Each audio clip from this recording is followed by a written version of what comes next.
Theater Talk is made possible in part by the CUNY TV Foundation.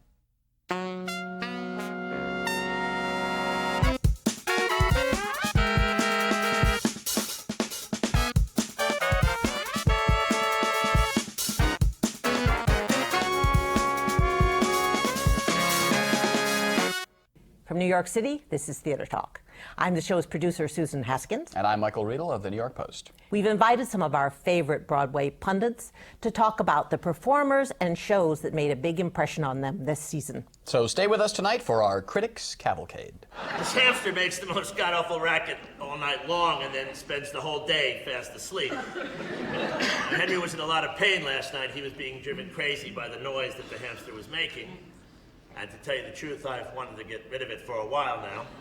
So I said to myself, okay, that's it, and I took it and I put it in the street. John, you interviewed James Gandolfini for Vanity Fair. You got to spend time with him. You, I think, rode around in a car with him. What do you make of him? I mean, people are so in love with that character, Tony Soprano. Is he Tony Soprano? I don't know, he's an actor. So I liked him enormously. I think he's absolutely modest, completely natural, camera shy in many ways, doesn't like interviewing at all. One of the very, very few actors I've interviewed who's actually asked me a question. What did he ask you? All about me, you know, he just was curious. But that's a deflective way of sort of... Only if you're cynical. You know, I didn't think he needed to do that. In other words, he wanted a conversation rather than to talk about himself, particularly. He's not an egotist in that way. He isn't the usual image of a superstar. He's a very self-effacing, great guy. I really liked him, which is not so often that happens. What of his performance in God of Carnage? Fun. Yeah. It's enormous fun. And what? I mean, he's a very skilled stage actor. People seem to think he's never acted on stage. He began on stage, in fact. His career just was made by The Sopranos, but he was a very, very good and well-respected, unknown character actor. The real hero of God of Carnage is the casting director. They have cast that show brilliantly. They have got an audience that never goes to the theater. They've seen James Gandolfini, who actually, he's quite good in the show. I mean, they wouldn't have cast him if he wasn't any good, but the man is selling tickets. But isn't it like Chinese food, though? I mean, there's not much really going on in that play, is there? The other hero of the show is Matthew Warchus. Matthew Warchus, the director. Yeah. I mean, the director has spun that beautifully. He's been able to do that, not only in that show, but also in the Norman Conquests. I was going to say, this is the year of Matthew Warchus, because he directed The God of Carnage and he directed the 7-hour Norman Conquest. Every second is just extraordinarily directed. Good evening!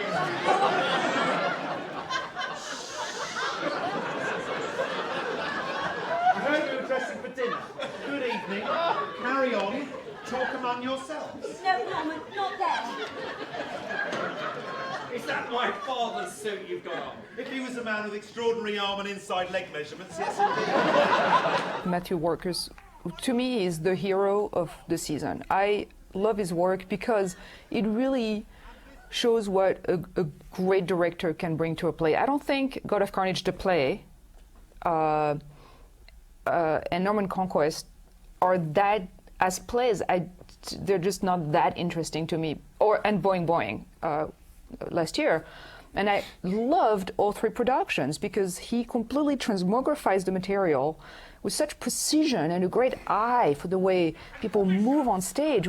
Bishops walking diagonally! I love Norman Conquest. It's probably the best thing around at the moment, or at any moment perhaps. It's beautifully acted, brilliantly directed. It has everything. It's a faultless ensemble work and exciting to watch. Exciting to watch it all happen in front of you. Excuse me! I'm sorry to interrupt, but can you just confirm I'm seeing what I think I'm seeing? Hey, Annie! Annie! Oh, go away! Well, throw a bucket of water over them or something! Annie! Right, two can play at that game. Two can play at that. I love you too.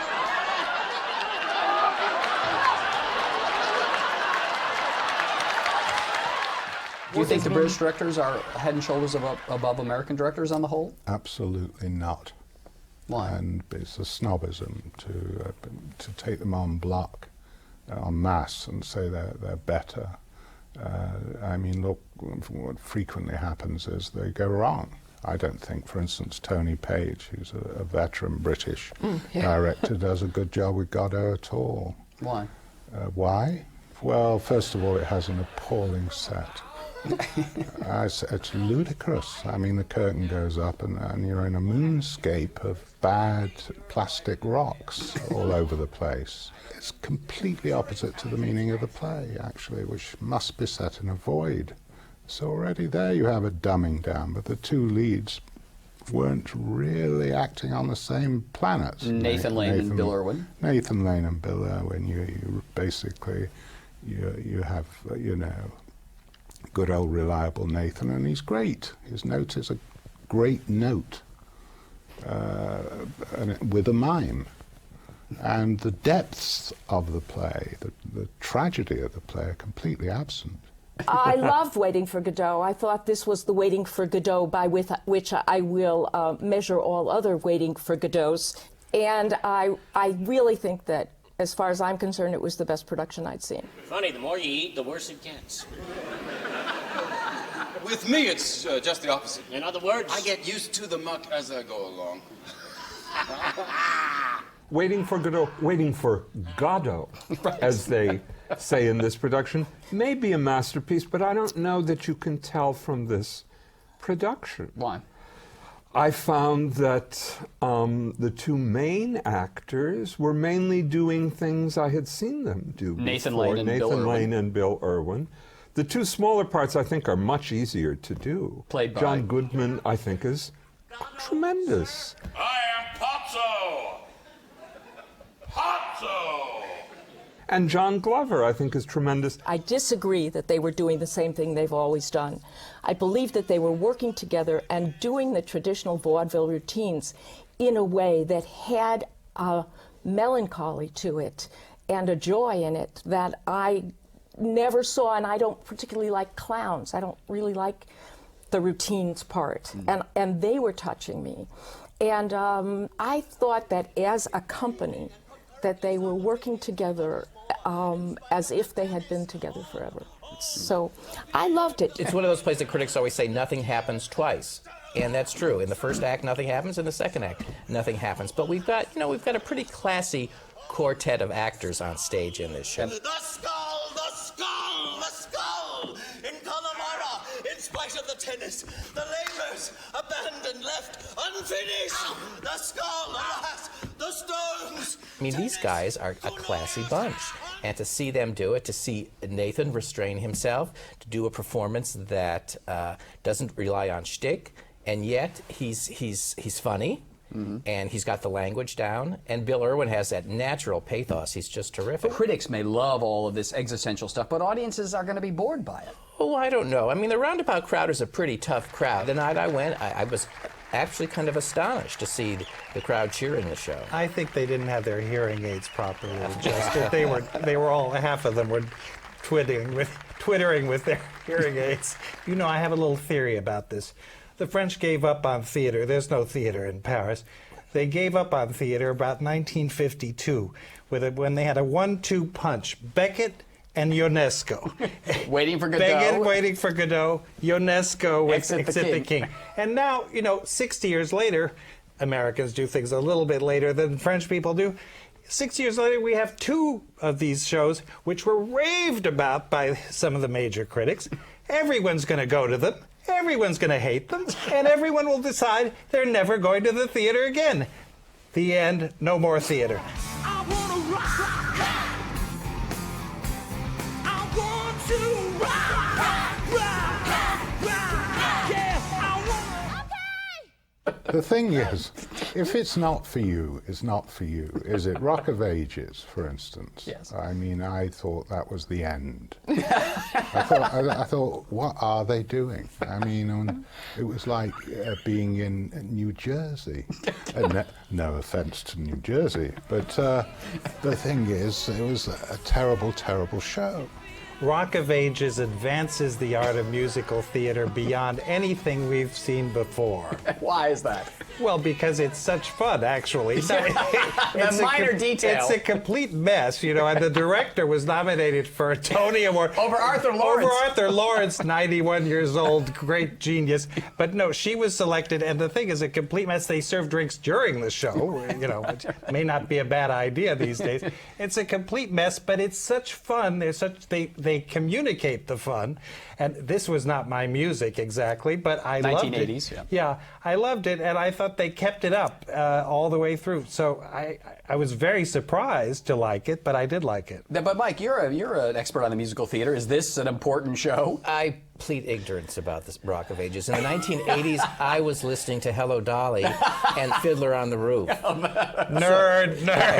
So I'll admit it. So I was totally lost in that show. I knew not one song. You're kidding. Those are the songs that everybody danced to in my high school. You didn't know a single song, a hit song from the 1980s? I was dancing to Gypsy and the Sound of Music. And maybe nerd. Maybe Fiorello. I think these songs reached us all by, osmosis somehow, yeah. Because I found myself humming the lyrics. Who knew I knew those lyrics? I didn't even know what group, Water Snakes or whatever the group was. But it was, they were there. They were in my mind. Here's the frightening thing, Mike. Does this start a trend of these kind of jukebox musicals all over again? Rock of Ages is sort of a watered-down Mamma Mia, which is going down some. I mean, it really, it cuts everything down to another level, like subterranean practically. And I don't know, it does appeal to a certain demographic, and you can drink during the show, which certainly gets people going. And the cast is fine. The cast, I'm told, drinks during the show too. I don't know. That could only help. It could only help. Well, you've got Constantine Maroulis, Tony nominee.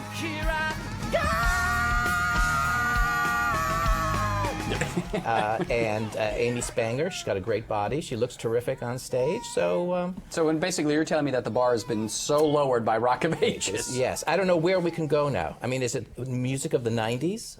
Yep. I'm afraid so. I think we're going to get it. Yeah. I may be too old for Rock of Ages, and if so, I don't care.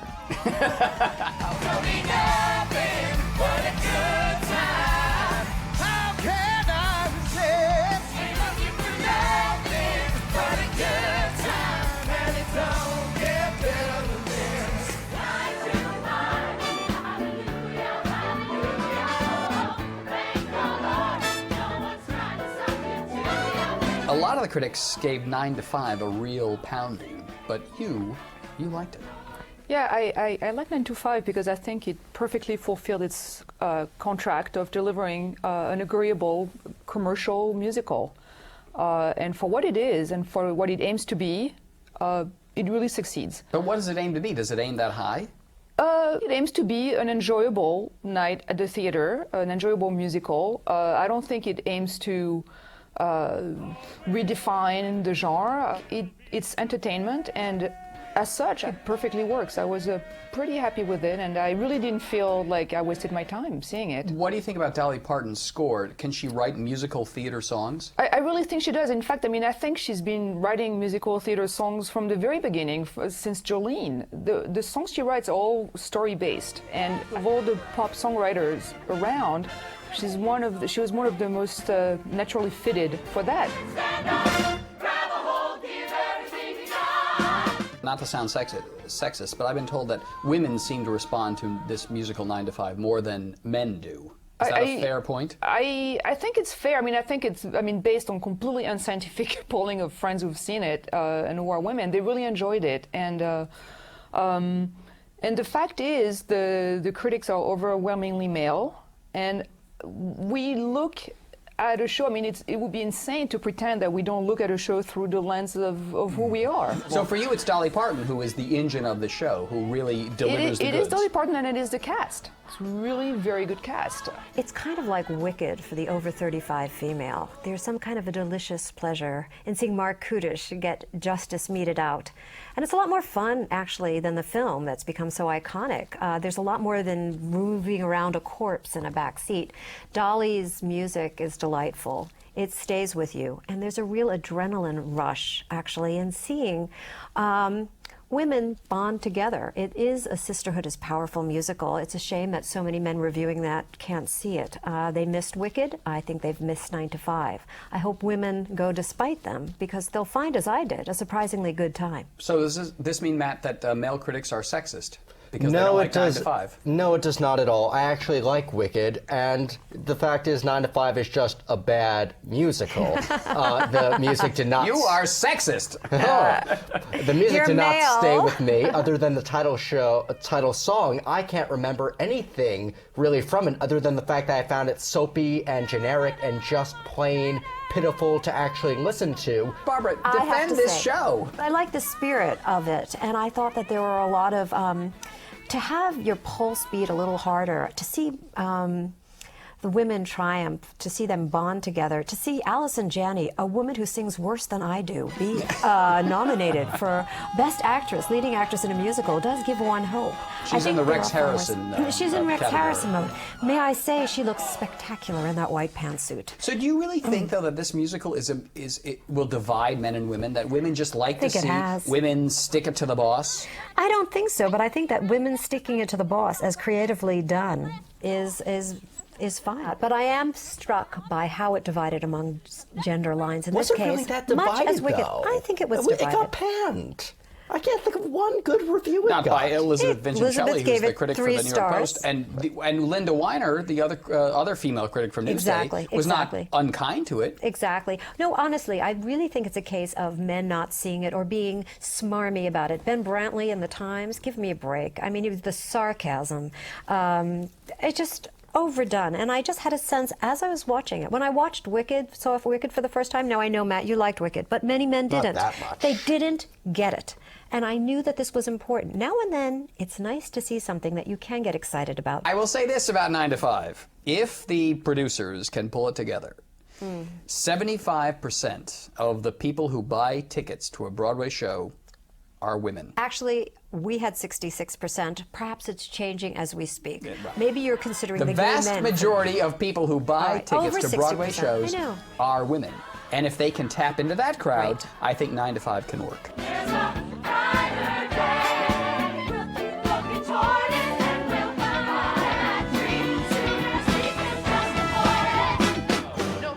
No, I'm alive, I am so alive. If you climb on my back, then we both can fly. If you try to deny me, I'll never die. I'm alive. I saw Next to Normal off-Broadway last year, and I had problems with it, and I think they've done a lot of terrific work with it out of town, and they have solved most of the problems that I and other people had with it.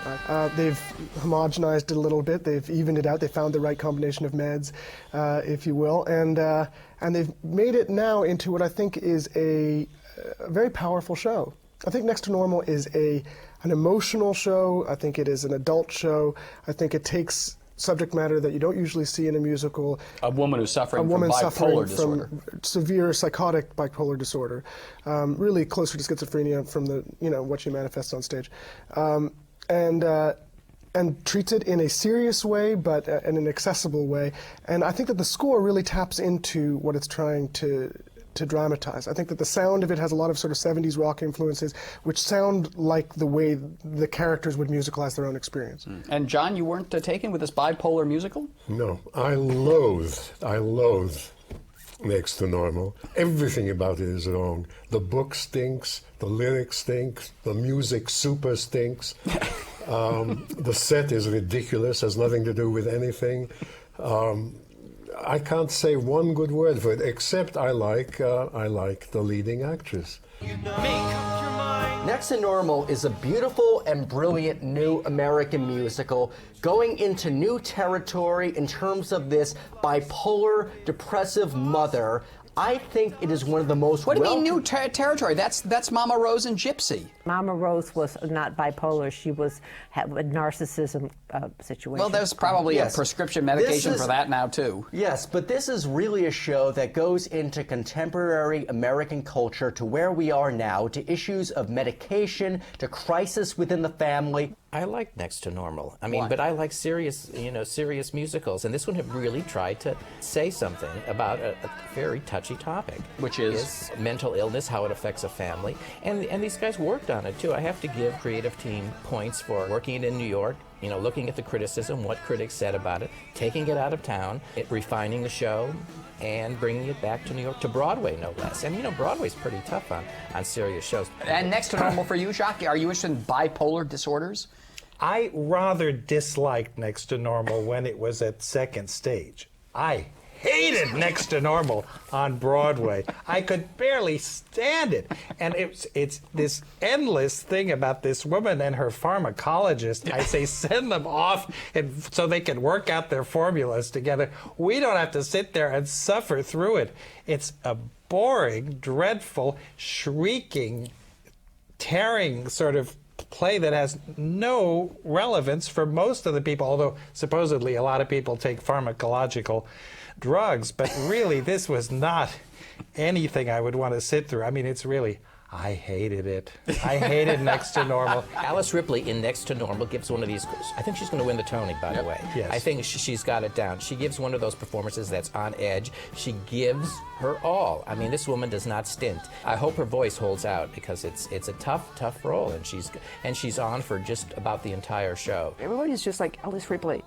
She has one note that she holds the entire show, and that's all there is to it. It's like, in ER when one of the character dies and suddenly it goes flat. That's what she does the entire time. The theatricality is inherent in the amazing performances of that entire cast, including Alice Ripley, who is giving one of the most honest and breathtaking performances I think that we will see in musical theater for a long time. Sing me a song from Next to Normal. I'll sing you every song. No. I think that Next to Normal deserves a good number of Tony Awards. It deserves to have a nice, healthy run. And if that show is to survive, it's going to be through word of mouth. Because, stuff like the nominations, the reviews, they kind of fan the flames. But it's going to be people saying, you go to see this show because it'll make you feel more than you have with a stupid, meaningless spectacle like 9 to 5 or Shrek.